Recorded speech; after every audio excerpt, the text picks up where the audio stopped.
Underdogs are usually called underdogs for a reason. I mean, this is what I had thought would happen, but I hoped it would be more competitive. But every once in a while, even the most hardcore MMA fan can be surprised. You just shook up the world. I'm not surprised, motherfuckers. This is a list of fights where a fighter wasn't given much of a chance to win and ended up shocking the world. These are some of the best underdog wins in MMA.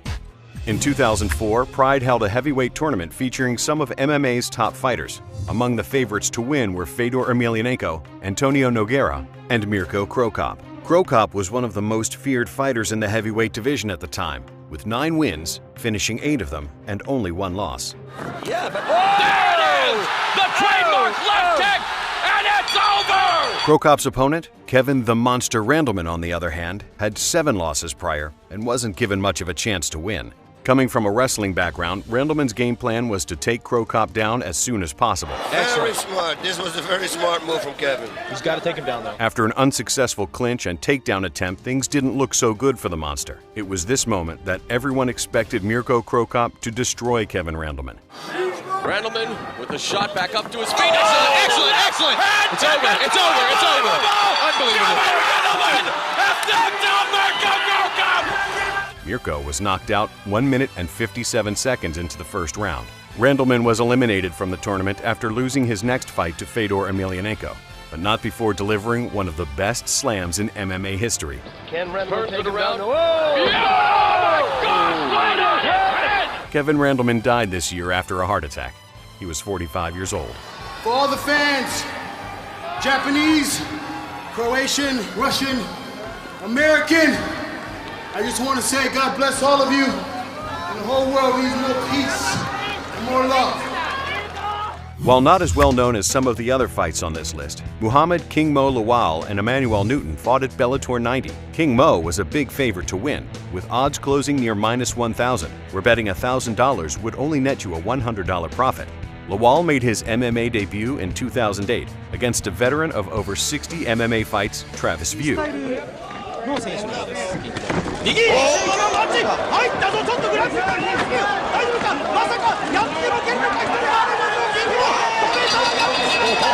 King Mo finished View in the first round via TKO. Lawal also has wins against notable fighters Mark Kerr, Roger Gracie, and even Gegard Mousasi. Newton wasn't as well known at the time, with 7 losses prior, being mostly known for his unorthodox style, employing a variety of spinning techniques. The fight looked fairly even, with both fighters landing good shots. As pointed out by commentator Jimmy Smith, Lawal had a tendency to drop his hands after throwing punches. Look at that reset. He throws a few times and drops his hands and resets. Mo lets his guard down after he throws, just like that. Mo likes to drop his hands like that. Can Newton take advantage of it? The simple mistake turned out to have a significant impact on the fight. Mo's taking those shots well. He has landed that overhand right a couple times. Oh my God! He's done! He's done! He steps in and a massive upset! Newton won via KO in the first round, stunning everyone in attendance. You talk about shocking the world! That's what he just did! Lawal and Newton fought once again at Bellator 106, with Newton winning again, this time by decision. Fedor Emelianenko used to be considered the best pound-for-pound fighter in the world, remaining virtually unbeaten in over 30 professional fights. It looks like he is out. It looks like he is out. There it is. There it is. But the streak came to an abrupt end at Strikeforce in 2010. His opponent, Fabricio Verdun, was released from the UFC after being knocked out by Junior Dos Santos. The odds were swayed heavily in Emelianenko's favor, with Verdun coming in as a 6-1 underdog. Fedor quickly dropped Verdun and seemed to be on his way to winning the fight until Verdun, a grappling world champion, caught him in a triangle choke. He's almost got it locked. Here comes the triangle choke. After 33 fights without being defeated, the legendary fighter, the mystical figure, the embodiment of what a true MMA fighter should be, tapped out in the first round with his head stuck in some guy's smelly crotch. Oh, he's tapping! He's tapping! Fedor losing for the first time! Unbelievable! Fedor went on to lose the next 2 fights as well, but has since rebounded, winning his last 4 fights in a row. And big right, and Hizzo is down! That is all! Matt Serra was a nearly 10-to-1 underdog when he fought Georges St. Pierre at UFC 69. I do believe that the heavy favorite, if I had to bet my life on it, I'd have to bet on Georges St. Pierre. He's been more successful, he's been more impressive. Serra didn't exactly work his way through the ranks and only received a title shot for competing on the UFC's reality show, The Ultimate Fighter.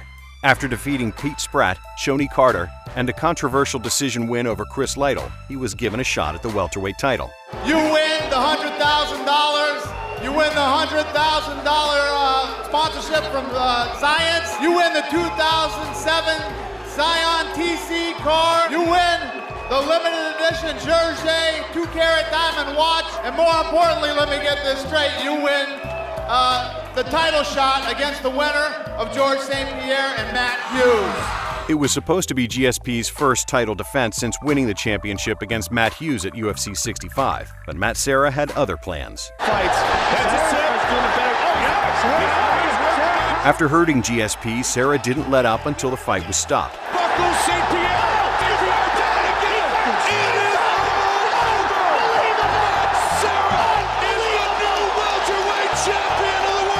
Serra and GSP fought again a year later, with GSP dominating Serra and reclaiming the welterweight title.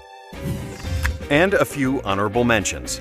Nick Diaz surprised everybody at Pride 33 by not only beating Takanori Gomi, but winning via gogoplata while completely stoned. He tested positive for the Gomi fight, and they said there was so much weed in his system when they tested him that he had to be high when he was fighting. Mike Russo pulled off an unexpected upset after knocking out Todd Duffy, then followed up with one of the most brutal hammer fists ever seen in MMA.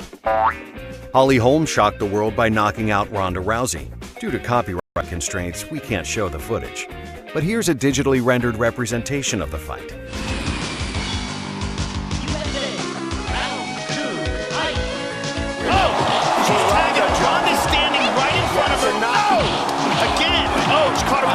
Careful. She's hurt. She's hurt. Oh! Holly looking to finish. She's out. Thanks for watching. Be sure to subscribe.